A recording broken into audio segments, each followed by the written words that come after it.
Damn, son, where'd you find this? Batman Arkham City, what a game. Rocksteady did it again. They pulled off another hit. This game is so much fun. The scope Rocksteady had seemed impossible. Where do you go from Arkham Asylum? Rocksteady thought this ahead of time and were planning on it before the next game came out. They actually hid a room full of details in Asylum for Arkham City, which is insane because no one found out before Rocksteady told anyone. Last time on Batman Arkham Asylum, Joker was taken to the asylum, took over it, was funding a doctor for the modified Titan formula. Joker took a huge dose of it, turning himself into a monster. Batman beating him turned him back into his normal self, with the asylum in shambles. And now almost every criminal on the asylum has moved to Arkham City. The beginning part of the game has Bruce Wayne thrown in there by Hugo Strange, where he knows the identity of Batman and tells him something called Protocol 10 is going to be activated in 10 hours. So it's Batman's job to stop him. The amount of stuff Rocksteady added to this second major project is amazing. Almost everything is improved upon. The combat, the story, the characters, the graphics, everything is so nicely done. Although the biggest complaint I have isn't really the game's fault, but the PC's version. It has a lot of issues.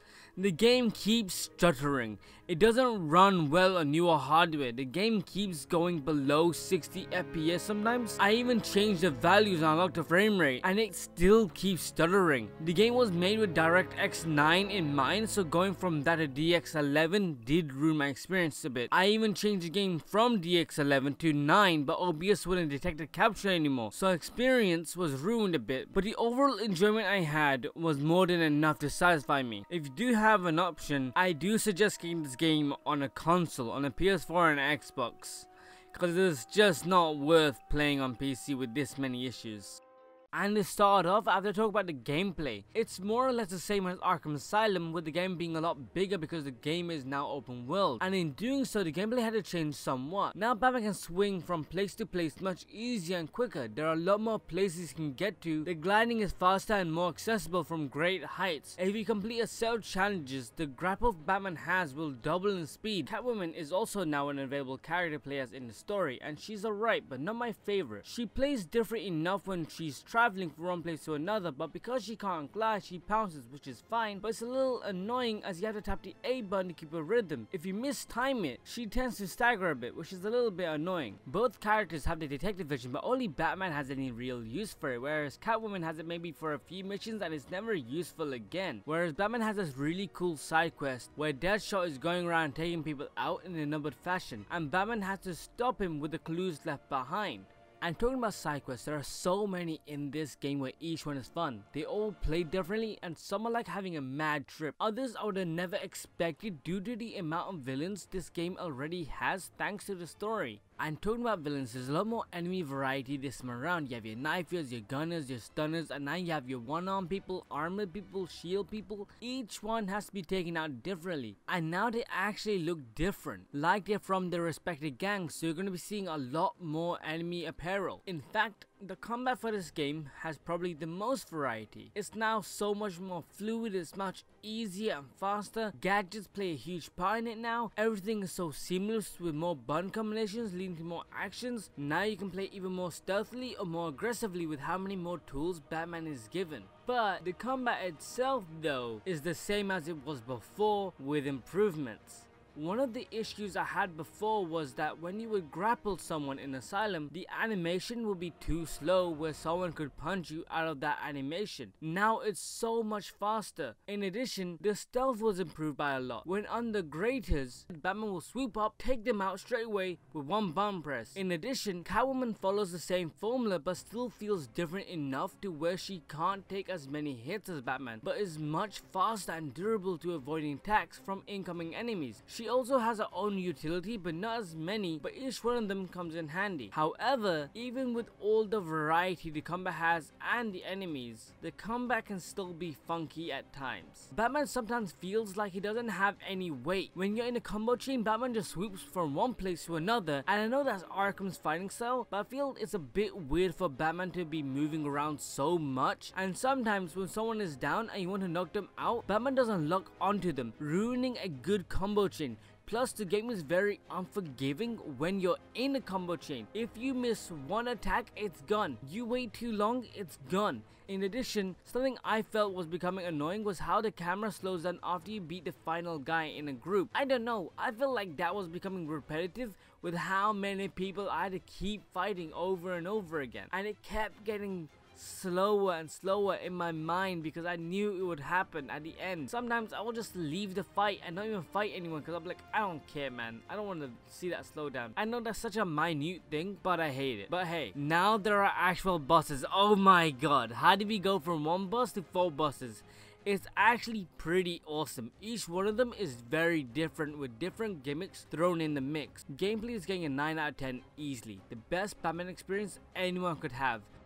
Rocksteady took what worked with Asylum and made it bigger and better, and it shows especially with the level design. Each area looks so different to the point where without even a map you can still know where everything is. The neon lights beaming the city with a snowfall contrasting the grey, lifeless, dank downtown that is now inhabited with criminals. Each area is also home to different gang members who are patrolling and keeping residents there. Depending on the area, you'll start to hear different dialogue between gang members. Each gang usually talks about something different, but usually it's stuff that have occurred during story sequences. Sometimes they can even talk about stuff that haven't happened yet or give hints during the story. And I like this a lot because it makes the city feel more alive when gangs are just talking to each other. Like when Penguin blows up a bridge, his own gang is petrified of what's gonna happen next because they're trapped. Not only that, but the level design is so varied with so many different locations and designs. Each place you visit is so unique. Mr. Freeze resides in a GPD station, Penguin in the museum, Two-Face I'm not too sure, Joker in the steel mill, and when you think about it, it all makes sense for them to be there. And it's not even only that, the locations where you fight are so much better this time around. You're not just fighting in a hallway or a corridor, you're actually fighting in so many different areas that have a unique sense of level design. Either way, the level design this time around is so much better than it was before. And what was different from before to what is now is the music and voice acting.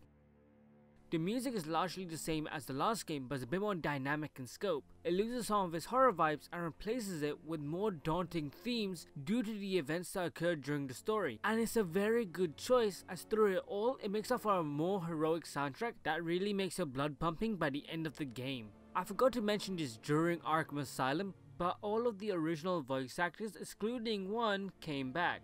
And I have to say they do an amazing job here. Mark Hamill as Joker and Kevin Conroy as Batman is the best option for those characters as they are literally them in real life. What are you talking about? Oh, didn't I say? I've spent weeks shipping samples of my blood to emergency rooms all over the city. They can portray those characters in a manner that no one else can. You can tell when the characters are portraying different emotions and different actions. The way they do things and the way they say things really represent how those characters should act. Even the other voice actors do an amazing job. My personal favorite being Hugo Strange. He sounds so menacing with his deep voice, but is very clear in what he wants. And as I previously mentioned, all of the voice actors came back, but with one significance: Harley Quinn. She's the only voice actress who was changed that I know of, as in the last game it was Arlene Sorkin, the original Harley, but moving forward they changed it to Tara Strong. Both voice actors do an amazing job, and if you're playing the game back to back like I did, then you will realize the difference. Otherwise you'll think nothing's changed. I personally prefer Arlene Sorkin's voice over Tara Strong's, as Tara Strong's Harley Quinn is very high pitched and squeaky, and to me it kinda hurts my ears. Alright, before I get into the story, I should mention it's split into 2 parts, one with Batman and the other with Catwoman. But for the most part, Catwoman's stuff is irrelevant and ruins the flow of the story, so I'll talk about her parts when it makes sense. The game opens with a shot of a Cain and Abel painting with Two-Face's thugs moving out of the way, revealing a safe. As they wait for Two-Face to arrive, Catwoman ambushes them and tries to steal whatever's in there, only then to get ambushed by Two-Face instead. While all of that is happening, outside of Arkham City, Bruce Wayne is giving a speech on how the city is good for Gotham, only then to get ambushed by Strange, where he tells Bruce that he knows his secret. He then tells Bruce within 10 hours something called Protocol 10 will be launched. After that, Bruce Wayne is in Arkham City, where almost all the criminals are out to get him. He soon finds out that other political figures are in here too, such as Jack Ryder. As they enter the gates of the city, they get ambushed by Penguin's goons. Bruce Wayne gets smacked across the head and dragged to an alley where Penguin tries to get him beat up. Defeating them, Bruce calls Alfred for a new and improved batsuit. Batman finds out that Catwoman is within the city and has been captured by Two-Face. Thinking she might know what Protocol 10 is, he heads after her. Saving her, she has no idea what Protocol 10 is, and instead is almost shot by a sniper.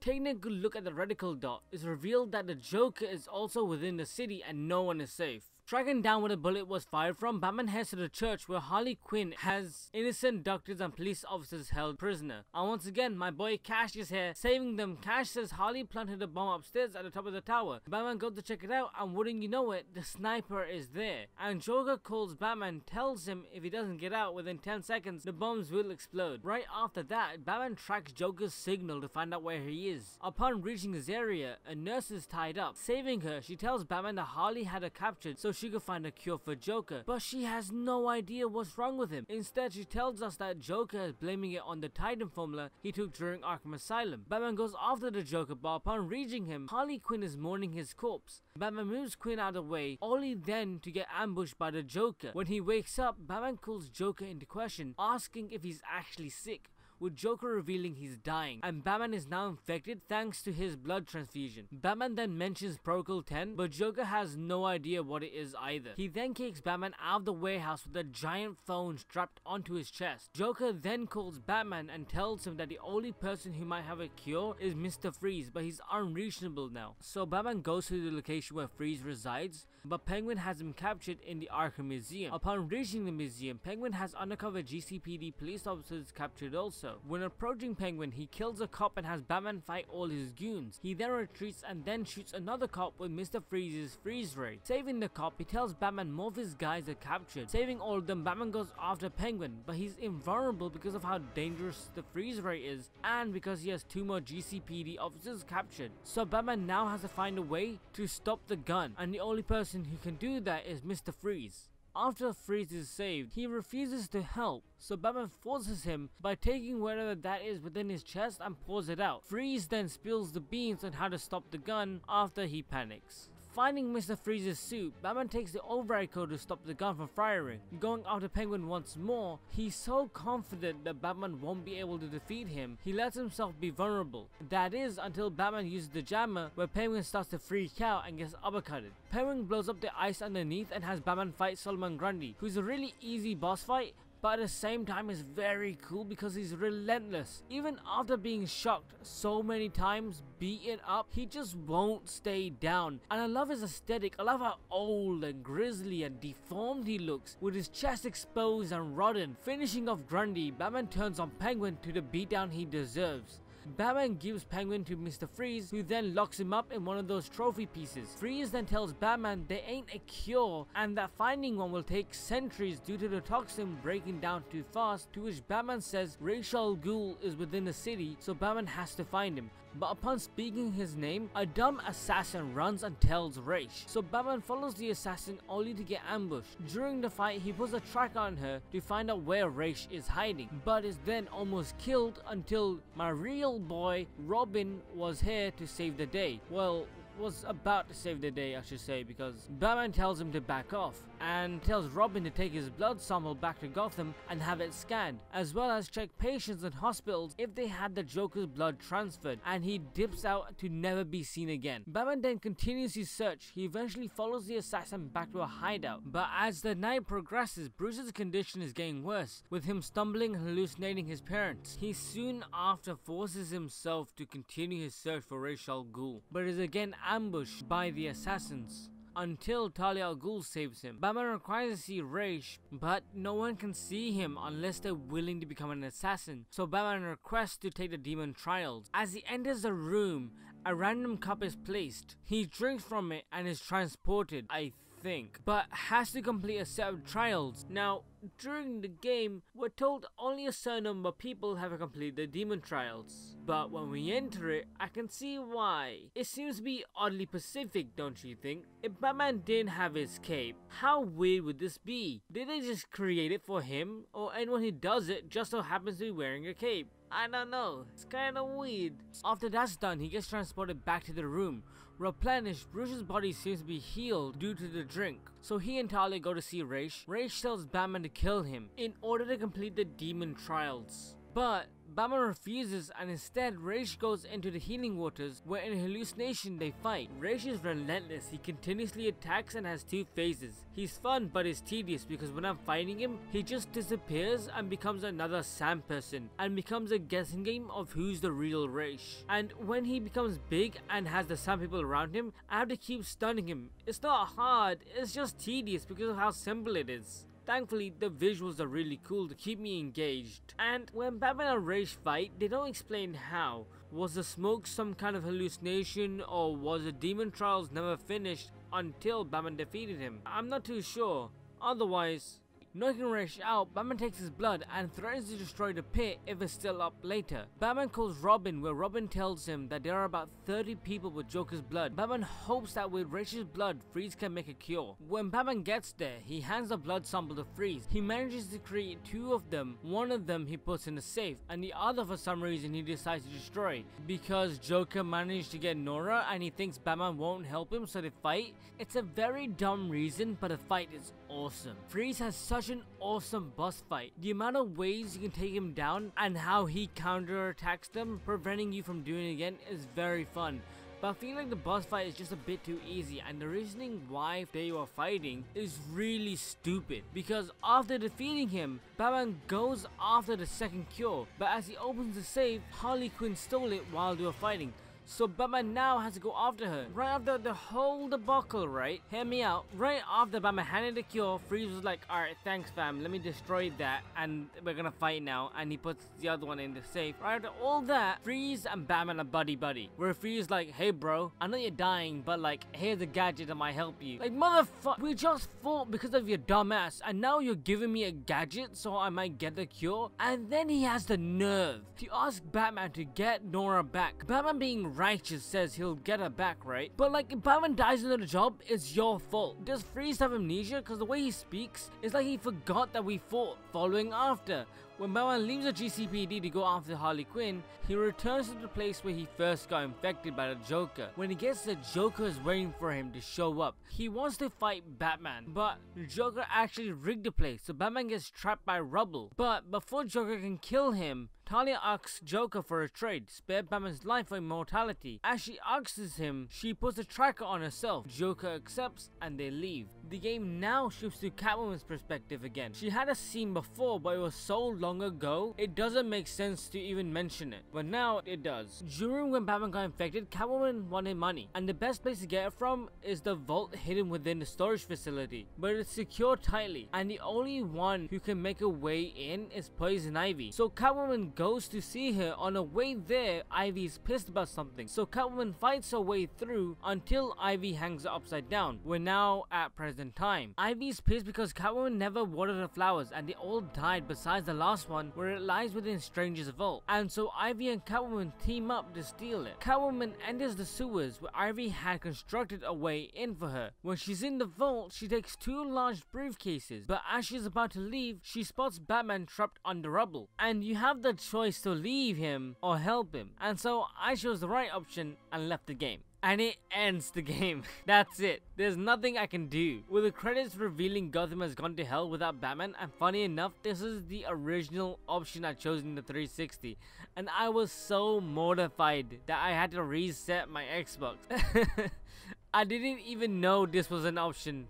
Going back into this game again. The game then rewinds, letting you make the right choice again. Going after Batman, Catwoman drops the briefcases and helps him. When Batman leaves the following area, Arkham City has gone to shit with Protocol 10 activated, which is to destroy the city and everyone in it. And it's here when we see the real Bruce Wayne and not Batman. As he leaves the facility, Bruce tells Oracle to track Talia and make her the prime goal. But both Oracle and Alfred object to this idea, and Bruce is overthinking what to do and isn't thinking rationally. He's willing to kill everyone for Talia, but Alfred knows that deep down that saving the people here is the right choice, and that's what he does. He gets the coordinates in order to shut down the missile from firing anymore, and intends to go after Hugo Strange in the process. When Batman gets to Wonder Tower, Hugo Strange is on the monitor and boasts about how great he is and how Batman created these villains, and by getting rid of him they will cease to exist. This has nothing to do with the plot, but I think it's such a cool Easter egg in the area where Batman is currently in. There's a random dead security guard in a room. Now, when I was playing the game, I was super confused why there was even a dead body there. But after I finished the game, I watched trailers for this game, and holy shit, it connects. If you haven't seen it, you have to. It's so cool. As Batman continues to get to the very top of the Wonder Tower, Tiger forces are all over searching for him. As Batman manages to reach his way to the very top, he has to take out the very last few guards. Hugo Strange is still bragging about how smart he is and how dumb Batman is, because he created a new lock and Batman doesn't know how to unlock it. But well, look at that, we unlocked it. And Hugo gets decked across the face and thrown across the room. Oracle shuts down Protocol 10 and Hugo reveals, well, nothing. He's still boasting about himself and then gets stabbed by Ra's al Ghul, where he reveals he was the master and Strange was the puppet. Strange did this just so he could be Ra's replacement. Ra's offers Batman a second chance to join him, but Hugo Strange pulls out the trump card when he activates Protocol 11, baby, destroying Wonder Tower. Just as Wonder Tower is destroyed, Joker calls Batman, gives the location where he is. When Batman gets there, Joker is asking for the cure even though he is cured. Talia then stabs him and unveils she's the one who stole the formula from Harley. But then, the ultimate reveal was that the Joker Talia stabbed was an imposter all along, while the real Joker is watching all of this unfold. And I'm just saying here like, yo, that's crazy. Joker then shoots Talia with the cure rolling into the hands of the fake Joker, who starts to transform and is Clayface. The cure engulfed within his palm, and refusing to hand it over to Batman, they fight. Throughout the fight, Joker decides to blow up the ground beneath them, leading to the Lazarus Pit. Ensuring Clayface's defeat, Batman jumps in him, stabs him, and then busts out of him with the cure in hand. Taking a few gulps of the cure, Batman is cured, where Joker decides to jump into the Lazarus Pit. That is, if he didn't announce it. Batman throws the sword towards the contraption of the pit, causing Clayface to fall within, making the pit useless, creating an explosion. Joker manages to hide somewhere and begs Batman to hand over the cure, but as Batman responds, Joker stabs him in the arm, causing the cure to be broken, with Batman delivering a joke and Joker having his last laugh. And the game ends with how it started, with a Cain and Abel painting. The game's not actually finished yet, but it might as well be. The last remaining segment is just Catwoman is going after Two-Face because he blew up her apartment and he has her stuff. Beating him, he just says he sold the stuff to other people and that's it. You're left with the side quest you haven't completed yet, or the real stuff you can do, but besides that, there's not much else to do. If you do the Catwoman thing, all you're doing is going around and holding the wire triangle button against some thugs in the area, and that's it. That's all you're doing. The side stuff that if you haven't done them, like Riddler stuff, I would highly recommend doing, or even the Hush stuff. Though the Hush stuff is so good, but besides that, the story is really good. It's honestly one of my favorite Batman stories. This story, in my opinion, deserves a 10 out of 10. There are definitely a lot of parts where the game has problems, but what game doesn't have problems, right? And in this case, I can excuse it because of just how fun everything was. And it's just not how dialogue was portrayed, it's about visuals also. Visual storytelling is something I love more than dialogue storytelling sometimes. It depends on the context, and in this game they do it phenomenally. It is just beautiful. And in any case, that's it. Yeah, that's it from me to you. The next review will probably be Arkham Asylum's done, City's done, Origins. I'll have to do Origins, right? Don't know if I'll do the story for that one, because I have never played Origins. But after that, we get to talk about the best game of all time, Night. That's all I'll say. Night is a game.